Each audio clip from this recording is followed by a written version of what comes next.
이제 오늘 데살로니가서 세 번째 시간인데요. 세 번째 맞죠? 네, 세 번째 시간인데 제목이 복음이 삶을 바꾸는 방식에 대해서 우리가 말씀을 좀 보도록 하겠습니다. 우선 첫 절 6절을 한번 볼까요? 6절 또 너희는 많은 환난 가운데에서 성령의 기쁨으로 말씀을 받았다. 자, 우선 우리가 시대적 상황 속에서 이 본문을 이해를 해야 이 의미가 정확하게 전달이 될 수가 있습니다. 도대체 데살로니가 성도들은 많은 환난이라고 표현을 했는데 그 환난의 종류가 뭘까? 어떤 환난일까? 환난도 여러 가지가 있을 수 있잖아요. 그 시대를 돌아가 보면 지난 시간 그 앞서 서론 시간에서도 언급을 잠깐 했지만 이 데살로니가라는 지역은 여러 로마 제국하의 식민지 도시로서 가장 충성스러운 도시입니다. 항구 도시라고 그랬죠. 해서 로마 정부로부터 모든 혜택을 누렸어요. 그러니까 이 도시는 굉장히 번영된 도시에다가 로마의 가치와 로마의 질서와 로마의 원리를 철저하게 순응하는 도시이다 보니까 도시가 평안했어요. 조용했어요. 누구 하나 서열을 일으키거나 문제를 일으키는 사람이 있을 수가 없어요. 그것이 로마 제국이 국가의 통치 철학으로 평화, 특별히 질서 이런 걸 굉장히 강조했습니다. 그런데 어느 날 허름한 무리들이 이 도시로 스며들더니 이상한 얘기를 퍼뜨리기 시작하는 겁니다. 소위 예수 그리스도가 주님이십니다. 그 아버지이신 하나님만이 참된 주인이십니다. 이런 듣도 보도 못한 희한한 얘기를 전하니까 그 복음은 능력이 있죠. 그러면서 도시를 시끌시끌하게 만들었습니다. 여러분, 거듭 말씀드리지만 로마 정부는 종교에 관한 한 관용 정책을 펼쳤습니다. 뭘 믿든 우리가 상관 안 한다. 단 그것으로 인해서 사회가 질서가 무너지고 시끄러워지면 그건 용납하지 않는다.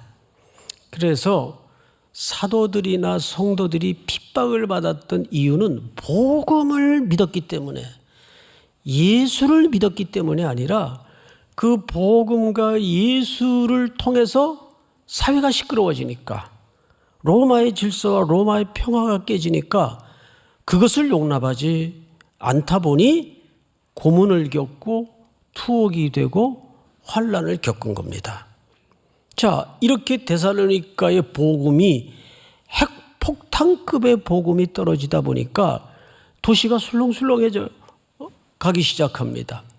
그러면서 로마 정부로부터 매우 가혹한 핍박이 가해집니다. 몇 가지 핍박이 있는데 첫째는 도시의 번영과 평화를 무너뜨려서는 안 된다. 그리고 가이사만이 주님이신데 저들은 예수 그리스도라는 사람이 주인이시라고 하니 이거는 용납할 수 없다. 이들이 체포가 됩니다. 매를 맞습니다. 고난을 겪습니다. 더 현실적인 문제는 이들에게 목숨의 위협과 삶을 영위할 수 있는 물리적인 경제적인 핍박이 처절하게 가해지기 시작합니다. 여러분, 우린 지금 그 상황을 글로 읽고 이야기를 좀 듣고 있지만 이것이 우리 일상에 나에게 현실로 밀어닥쳤을 때 만만했겠어요? 이거는 엄청난 충격이었어요. 사실은 내가 죽느냐 사느냐 목숨을 건 싸움이 매일 이어졌다고 해도 틀린 말이 아닙니다. 쉬웠겠습니까? 그 환난 속에서 도대체 이들은 어떻게 견디고 어떻게 버텼을까? 성경은 이렇게 뜻밖의 대답을 내놓는데 6절을 보세요. 또 너희는 많은 환난 가운데서 무엇으로 말씀을 받았다고 되어 있죠? 성령의 기쁨. 할렐루야. 어쩌면 오늘 말씀 속에서 이 성령의 기쁨이라는 주제는 우리 신앙생활에 오늘날 한국교회와 세계 교회가 잃어버렸던 본질입니다. 요즘은 시대 자체가 AI 시대이다 보니까 합리, 수리, 논리, 상식 이런 것이 신앙의 세계를 지배하기 시작했어요. 그런데 이들이 그런 초인적인 삶을 매일매일 싸워나가면서 버틸 수 있었던 것은 본인들의 결단이나 의지력이 아니에요. 성경은 뭐라고 얘기하죠? 위로부터 임하시는 성령의 기쁨에 붙잡혔다. 할렐루야. 이것은 누구도 만들어낼 수 없는 힘입니다. 그래서 성도가 사는 힘은 위로부터 임해야 돼요.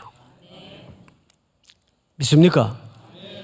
그래서 송 목사 푸사에 보면 위로부터, 그리고 나이아가라 앞에서 찍은 사진을 탁 걸어놓고 폭포가 막 쏟아져요. 위로부터 은혜가 임해야 돼요. 그러면 아무리 거칠고 고단한 가시밭길을 걷더라도 그것이 제거가 되어서 기쁨이 온 게 아니라 성령이 그것을 덮어버리게 만들어요. 툭툭 털어버리고 또 일어나서 걷는 힘을 주신단 말이에요. 믿습니까? 여러분, 그런데 이 시대가 교회에 어쩌면 가장 중요한 본질일 수 있는 이 성령의 기쁨을, 성령의 힘을 잃어버리고 산다는데 비참함이 있습니다. 교회는 상식적이어야 되지만 상식을 넘어서야 됩니다. 그래서 믿음의 역사라 그러잖아요. 믿습니까? 그러니까 이들이 그 가혹한 시대적 물리적 핍박 앞에서도 버텨내고 이겨낼 수 있었던 것은 의지력으로 결단으로 되어진 일이 아니고 유난히 믿음이 좋아서가 아니라 위로부터 오시는 성령의 기쁨이 그거를 덮어버리고도 남는 은혜를 입은 사람들이었습니다. 여기 말씀을 받아라는 말은 말씀은 그냥 listening, hearing, 들었다 그런 차원이 아닙니다. 그 말씀을 받아서 살아냈다는 뜻이에요. 그 얘기를 이어서 이렇게 얘기합니다. 6절을 잘 보시면 기쁨으로 말씀을 받아 우리는 누굴 가리킬까요? 바울과 사도들을 가리킵니다. 우리와 주는 누구를 가리킬까요? 예수 그리스도입니다. 주를 어떤 자가 되었으니 미메타이, 본받는 자가 되었다. 여러분, 이것은 그냥 본받는 자라는 말은, 이 미메타이라는 말은 흉내내는 자가 되었다라는 의미예요. 단어적으로는 흉내를 내기 시작했다. 데살로니가 성도들이 복음을 듣고 나서 그 복음을 전해준 그 바울과 사도들의 삶을 보면서 흉내를 내기 시작했단 말이에요. 그런데 이것은 단순한 흉내를 내는 게 아니라 근본적인 변화, 예를 들어서 삶의 틀과 양식과 전인적인 내면의 가치관과 세계를 완전히 바꿨다 그 말이에요. 누구를 보고? 사도들을 보고. 그런데 그 사도들은 누구를 보고 그런 삶의 세계로 바뀌었을까요? 예수 그리스도를 보고. 그렇다면 데살로니가 성도들이 복음을 받자마자 미메타이, 흉내를 내기 시작했다는 말은 결국 누구를 흉내내기 시작했다는 뜻입니까? 예수 그리스도를 흉내내기 시작했다는 뜻이에요. 굉장히 중요한 복음의 확장의 방식이에요. 우리 교회도 이제 청년들 어떻게 신앙생활을 시작했나 이렇게 들어보면 압도적으로 어느 간사님 신앙생활 하는 걸 보고 배웠어요. 또 어떤 분은 지금은 장로님이 되셨지만 어느 장로님 이끌림을 받아서 그 장로님 신앙생활 하는 걸 보고 교회를 따라다니다 보니까 여기까지 왔네요. 자, 일본 속담에도 그런 말이 있죠. 아들은 아버지의 등을 보고 자란다. 그러니까 세상 사람들은, 복음을 모르던 사람들은 예수 믿는 사람들의 삶을 봐요. 아, 저렇게 사는 게 맞는 거구나. 뭐 싫어하고 비아냥거려도 진리의 삶을 들여다볼 때는 그 사람들 뜨끔거림이 있단 말이에요. 오늘날 한국교회가 욕을 먹는 것은 복음에 대한 거부감도 당연히 있겠지만, 예수 안 믿는 사람들 입장에서는 복음에 대한 거부감도 당연히 있겠지만, 더 가슴 아픈 건, 자존심 상하는 건, 속상한 건 뭔지 아세요? 그리스도인들의 표리부동한 삶의 이질감 때문입니다. 저 사람들은 뭐 말은 저렇게 해도 온갖 뉴스에 흉흉한 뉴스거리에 안 빠지는 적 없더라. 할 말 없는 거예요. 이걸 아셔야 되죠. 그래서 우리는 복음을 전하는 매체예요. 우리 존재 자체가. 그렇죠? 매체는 메시지입니다. 우리가 설교를 하거나 설교를 듣거나 그 말씀이 어디서 완성이 되고 어디서 해석돼야 됩니까? 삶에서 완성이 되고 삶에서 해석이 돼야 됩니다. 이게 안 되니까 이렇게 골목마다 십자가의 숲을 이루고 있지만 한국교회는 어쩌다가 시대적 빌런의 자리를 대신하고 말았어요. 너무 자존심 상하는 상황입니다. 대다수의 한국교회는 그렇지 않는데 여러분, 그래서 오늘 우리와 사도들이죠, 주를 예수 그리스도입니다. 본받은 자가 되었으니 누가? 데살로니가에 사는 성도들이. 근데 그러한 본된 삶, 흉내라도 내고자 하는 삶을 통해서 어떤 일이 벌어졌는가를 7절을 한번 볼까요? 그러므로 너희가 마게도냐와 아가야에 있는 모든 믿는 자의 뭐가 되었으니 본이 되었다. 여기 본이 되었다라는 말은 티포스라는 말을 쓰는데 모델이 되었다, 표준이 되었다, 기준이 되었다, 그 뜻입니다. 아까 미메타에는 흉내내는 자라면 여기 본이 되었다, 티포스라는 말은 표준이 되었다, 기준이 되었다. 여러분 학교 다닐 때 저처럼 키가 작은 사람은 항상 앞줄에서 기준 노릇을 아주 자주 많이 했어요. 맨 앞에 서가지고 그땐 기순대로 세우니까 기준 그러면 기준이 막 왔다 갔다 하면 뒤에 열이 어떻게 되겠어요? 다 따라서 왔다 갔다 합니다. 기준은 항상 거기 서 있어야 돼. 표준이니까. 그런데 놀랍게도 그렇게 우리와 주를 본받는 자가 된 데살로니가 교인들의 흉내내는 그 흉내를 넘어서는 속까지 내면의 세계까지 뒤집어버린 달라진 삶의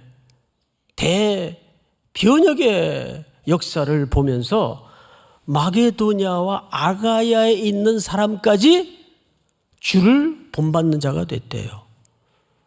여러분, 이것이 복음 확산의 중요한 원리입니다. 그래서 7절을 다시 읽어보면 이렇게 되어 있죠.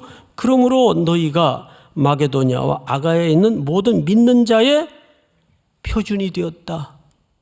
아, 저렇게 사는 게 맞지. 할렐루야.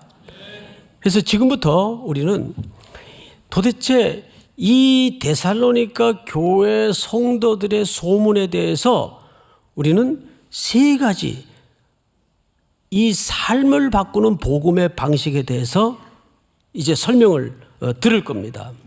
자, 우리 8절을 한번 읽고 들어가십시다. 8절 다 같이 시작. 주의 말씀이 너희에게로부터 마게도냐와 아가야에만 들릴 뿐 아니라 하나님을 향하는 너희 믿음의 소문이 각처에 퍼졌으므로 우리는 아무 말도 할 것이 없노라. 예, 뭐 대단한 교회죠. 교회가 지금 세워진 지 불과 얼마 안 되는 교회인데 이 어린 교회에 이 완전히 업사이드 다운이라고 그래요. 뒤집어 엎는, 세상의 질서를 뒤집어 엎는 이 달라진 로마 제국가의 가치와 번영과 그 로마의 길을 쫓는 삶이 아니라 이들에게는 놀라운 소문이 나기 시작했어요. 소문이. 그 소문의 세 가지 원리를 한번 우리 들여다보도록 하겠습니다. 첫째, 그들이 우리에 대하여 스스로 말하기를 우리가 너희의 가운데 들어갔는지, 어떻게 너희 가운데 들어갔는지와, 이게 첫 번째 소문의 원리입니다. 어떻게 들어갔다라는 말은 오늘 이 소문의 원리에서 아주 중요한 원리예요. 어떻게 들어왔는지. 여기 들어왔다라는 말을 에이소도스라고 그래. 에이소도스. 들어가다. 어딘가로 들어가다. 에이소도시. 다이소가 아니고 에이소도스. 한번 따라서 해볼까요? 에이소도스. 이게 무슨 뜻이라고요? 들어가다. 그러면 어디로부터 나오다라는 말은 무슨 뜻일까요? 모르세요? 엑소도스. 이 반대말이에요. 다시 어디로 들어가다 에이소도스. 근데 어디로부터 나오다 엑소도스예요. 이스라엘 백성들이 400년을 대문명 제국인 애굽에서 노예 생활을 했어요. 감독자 밑에서, 계급 사회에서. 여러분, 애굽의 지혜를 세 가지로 꼽는데 합리, 수리, 논리입니다.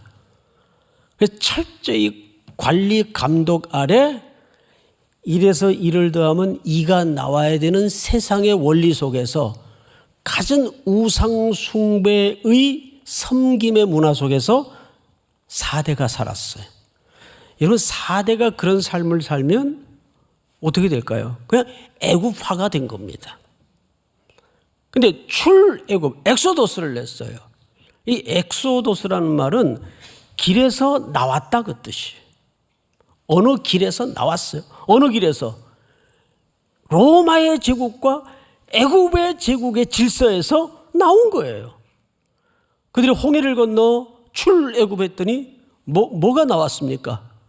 광야. 미드바르 광야가 나왔어요. 그래서 원래 엑소도스라는 말은 무슨 의미인가 하면 길 밖의 길이라는 뜻입니다. 광야가 그들이 구원받은 이후에 처음으로 마주한 길이었습니다. 새 길이었습니다. 그래서 그들이 40년 동안을 광야에서 처절하게 머리 꼭대기부터 발끝까지 온 몸으로 적셔지듯이 딱 하나 배운 게 뭡니까? 주님을 바라보는 것만이 살 길이다. 이거 하나 배운 거예요. 그게 뭐예요? 그게 새 길이에요. 길에서 나와서 그들이 새로 들어간 길이 그거 배운 거예요. 여러분, 데살로니가 성도들이 들어갔다라는 말은 복음을 가지고 새 길을 그 데살로니가 뿐만 아니라 마게도냐와 아가야 지역의 또 다른 각처에 소문이 퍼지게 했다 그 말이에요. 새로운 길을 가지고 들어간 거예요. 믿습니까? 네. 여러분들이 예수를 바르게 정상적으로 믿는다면 이 로마 제국과 같은 애굽의 문명과 같은 화려함과 허리허식으로 우상으로 가득한 이 혼돈의 세상 속에서 새 길을 가지고 들어가는 거예요. 그 길이 예수의 길입니다. 그 소문이 났단 말이에요. 저렇게 사는 게 맞아? 와, 대단한데? 근데 죄송하지만 거듭 말씀드리는 것은 한국교회는 이런 소문에 대해서 별로 그렇게 높은 평가나 점수를 받지 못하고 있어요. 이걸 뒤집어 엎어야 돼요. 그럼 첫째는 예수 그리스도라는 새 길이 들어가서 뭐가 나야 될까요? 좋은 소문이 나야 돼요. 한국교회는, 삼일교회는 온 이 땅의 교회들이 좋은 소문이 나야 돼요. 뭐 남의 얘기, 부정적인 얘기는 굳이 설교 시간에 예로 들 일이 없고, 제가 존경하는 어느 목사님이 강남 한복판에서 큰 교회를 목회하시다가 이제 분리개척을 시작하셨어요. 보통 분리개척하면 이제 똑똑한 부목사님 한 분 이제 선정해서 교인들을 떼주는 그런 이제 형태를 분리개척이라고 합니다. 뭐 그것도 대단한 거죠. 근데 그 교회는 1,500명이 넘으면 분리개척한다 해서 분리개척의 첫 시범으로 부목사님을 선정해서 내보낸 게 아니라 담임 목사님이 개척을 해서 나가셨어요. 담임 목사님. 근데 저는 이제 내년이 은퇴니까 시간이 없어요. 그러고 싶어도. 진작에 좀 한번 해볼 걸. 예? 그러니까 그렇게 건강하게 목사님이 아예 그냥 저 지방에, 그러니까 그때는 그 용인이라는 데가 뿔 빠진 데였어요. 거기에 개척을 해서 나가셨는데 금방 교회가 부흥이 됐겠죠, 당연히. 그런데 보니까 젊은 부부들이 대부분이에요, 그쪽은. 그래서 교회 다음 세대를 위해서 공간이 있어야 되는데 도저히 임시 건물, 임시 처소에서는 안 되겠다 싶어가지고 교회를 건축하기로 이제 의견을 모았습니다. 그리고 그 머물던 땅은 본 교회에서 사준 땅이니까 나중에는 그 땅값을 돌려줘야 돼요. 그리고 이제 건축도 해야 돼요. 근데 그 땅을 내놨는데 세상에 땅값이 그때 이제 그 용인 쪽에 바람이 불 때예요. 올랐겠어요? 내렸겠어요? 부동산 불패의 신화가 작용을 한 거죠. 그래서 무려 차익을 봤더니 40억가량이 차익이 난 거예요. 그 땅값도 갚아야 되고 이제 건축도 해야 되는데 당회가 도저히 귀를 의심할 수밖에 없는 결단을 했어요. 이거는 불로소득이다. 그리고 교회는 온전히 성도들의 헌신과 기도와 눈물로 짓는 것이 교회지 이렇게 불로소득으로 교회를 건축할 수 없다. 그걸 전부 사회에 환원하기로 결정을 했습니다. 이게 상식적으로 맞아요? 그 차익은 보통 여느 교회 같으면 주님의 은혜입니다. 그리고 해도 누가 시비를 걸겠어요? 누가? 예? 그렇게 결정을 해버렸어요. 자, 그런데 이게 굉장히 선한 영향력을 일으켰습니다. 이게 좋은 소문이에요. 이제 우리 삼일교회도 어마어마한 재정을 들여서 지금 다음 세대를 위한 공간을 이제 곧 마련합니다. 그건 필요한 공간이에요. 그런데 항상 말씀을 드리지만 교회는 삼일교회의 재산이 아닙니다. 누구 겁니까? 하나님 거예요. 지역사회를 위해서 또 다른 더 넓은 범주의 영역을 위해서 기꺼이 우리는 언제라도 주님이 원하시면 나눌 준비가 돼야 됩니다. 우리 교회는 두 가지 금기어가 있다고 그랬어요. 돕는다라는 말을 쓰지 않는다. 쥐뿔도 우리끼리 있어야 돕지. 다 받은 건데 뭘 도와요? 나누는 거예요. 믿습니까? 나누는 거예요. 또 하나의 금기어는 수고했다는 말을 쓰지 않는다. 우리가 주님의 구원의 기쁨으로 우리가 즐거워서 헌신하는 거지, 내가 수고했다고 생각하는 순간 공로주의가 기어 올라옵니다. 보상 심리가 일어나요. 우리는 전부 예수 그리스도의 보배로운 피로 덤으로 사는 인생이에요. 거저받은 인생이에요. 믿습니까? 뭘 수고를 해요? 내가 이 교회 40년 동안, 아니요. 오직 교회는 그리스도의 피, 그분의 공로로 서 있어야 됩니다. 믿으십니까? 이걸 철저히 온 교회가 동의하고 지켜낼 때 좋은 소문이 나가는 거예요. 근데 한국 교회는 안 믿는 분들의 평가를 들어보면 싸우는 곳. 그러니까 어느 전철에서 막 두 사람이 다투니까 어느 할아버지가 딱 소리를 질렀어요. 야 이놈들아, 여기가 예배당인 줄 알아, 쌈질들하게. 이게 얼마나 자존심 상하는, 만들어낸 얘기겠지만 그런 시선의 대상이 되고 마른 거죠. 한국교회가 좋은 소문이 나도록 기도합시다. 믿습니까? 두 번째로 여기 성경을 보시면 9절을 다시 읽겠습니다. 그들이 우리에 대하여 스스로 말하기를 우리가 어떻게 너희 가운데 들어갔는지와, 여러분 이 당시에는 도시마다 돌아다니면서 자기의 부를 누리고 명예를 위해서 거짓 철학자와 화려한 언어 수단으로만 밥벌이하는 철학자들이 굉장히 많았어요. 그래서 사도 바울 일행들이 돌아다니면서 대가를 받지 않는 이유가 그런 시대적 맥락 때문에 대가를 받지 않은 겁니다.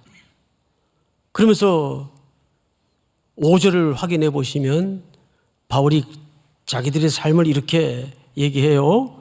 이는 우리 복음이 너희에게 말로만 이른 것이 아니라 또한 능력과 성령과 큰 확신으로 된 것임이라. 우리가 너희 가운데 너희를 위하여 어떤 사람이 된 것은 너희가 아는 바와 같으니. 어떤 사람이 됐단 말이에요. 어떤 사람이 됐을까요? 그것이 데살로니가 전서 2장 전체의 설명입니다. 어떻게 교회를 섬겼고 성도들을 섬겼고 헌신을 했으며 눈물로 빼곡한 기록들이 온몸으로 살아낸 흔적들이 2장에 가득합니다. 그 얘기를 하는 거예요. 방금도 말씀을 드렸지만 우리는 복음을 전하는 매개물인데 이 매체는 메시지예요. 믿습니까? 자, 다시 9절을 보시면 너희가 어떻게 우상을 버리고 하나님께로 돌아와서 살아계시고 참되신 하나님을 섬기는지와, 이거는 선교적 교회들이 붙잡아야 될 일상과 선교 현장에서 선명한 메시지입니다. 가이사가 주님이 아니라 우리 주 예수 그리스도가 주님이시고 하나님만이 참된 주님이시다. 이 선명한 복음이 전제되지 않고서는 참된 복음의 전파라고 할 수가 없어요. 그들에게 사회복지로 다가서는 것도 아니고 복지적인 형태가 있어야 되겠지만 윤리나 도덕적이고 구제적인 형태를 우리가 갖춰야 되겠지만 그 핵심에는 뭘 담아서요? 선명한 메시지. 예수 그리스도가 주인이십니다. 예수 그리스도가 주님이십니다. 하나님만이 참된 주이십니다. 선명한 메시지가 있었어요. 지금 얼마나 시대가 나뉘어져 있고 혼란스러워 있습니까? 이때 우리는 우뚝 드러낼 사안은 하나밖에 없어요. 예수 그리스도가 주님이십니다. 믿으십니까? 예수 그리스도가 하나님이십니다. 마지막 세 번째로 10절을 한번 같이 읽어볼까요? 시작. 또 죽은 자들 가운데서 다시 살리신 그의 아들이 하늘로부터 강림하실 것을 너희가 어떻게 기다리는지를 말하니 이는 장래의 노하심에서 우리를 건지시는 예수시니라. 주님이 이 땅에 다시 오십니다. 역사는 이렇게 끝나지 않습니다. 주님이 다시 오시면 진노의 대상이 드러날 것이고 어린 양에 붙어서 그 피의 공로를 입은 자들이 구원을 완성하게 될 것입니다. 그때는 우리 눈에 흘렀던 눈물을 닦아주실 것이고 이지러지고 어그러진 거짓들이 다 드러날 것입니다. 그래서 주님을 대망하는 삶은 견디고 버티는 삶이 아니라 그랬어요. 그날을 적극적으로 오늘이라는 현실 속에서 살아내야 되는데 그 방식은 하나밖에 없어요. 오늘이 마지막이다. 오늘은 내 삶의 남은 끝자락의 마지막 시간이다라는 개혁주의 종말과는 오늘이 내 인생의 마지막 날이라는 그런 긴박성을 가지고 화급성을 가지고 살아내야 돼요. 할렐루야. 거기에 우리의 인생의 타임 테이블이 딱 맞춰져 있을 때 우리의 삶의 질서와 삶의 패턴은 확실해질 수가 있습니다. 다시 오실 주님을 소망하며 그것이 우리가 기다리는 이 세상 사람들이 걸어가는 길이 아닌 이 길 밖에 새로운 길로 여러분들이 주님의 다시 오심을 대망하는 아름다운 종말론적 삶이 될 수 있기를 주의 이름으로 축복합니다. 다 일어나십시다. 성령이 오셨네.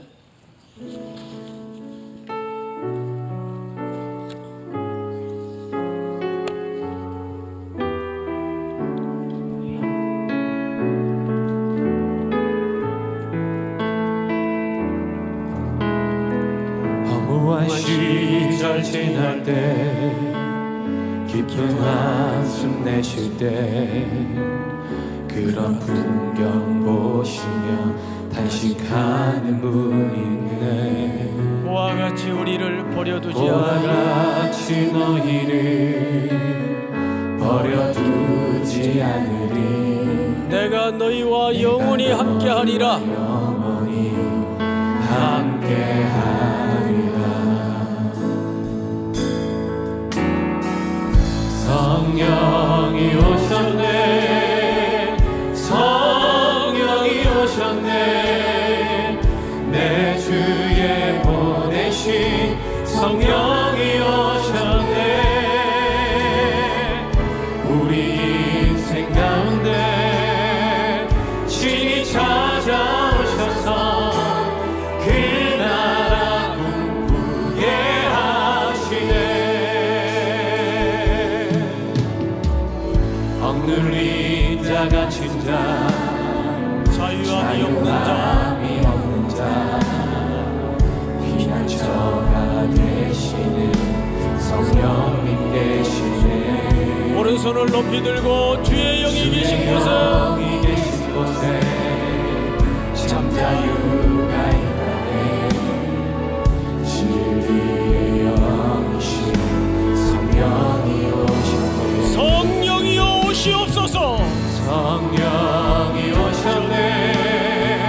성령이 오셨네.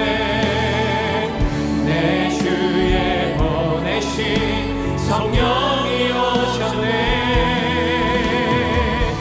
우리 인생 가운데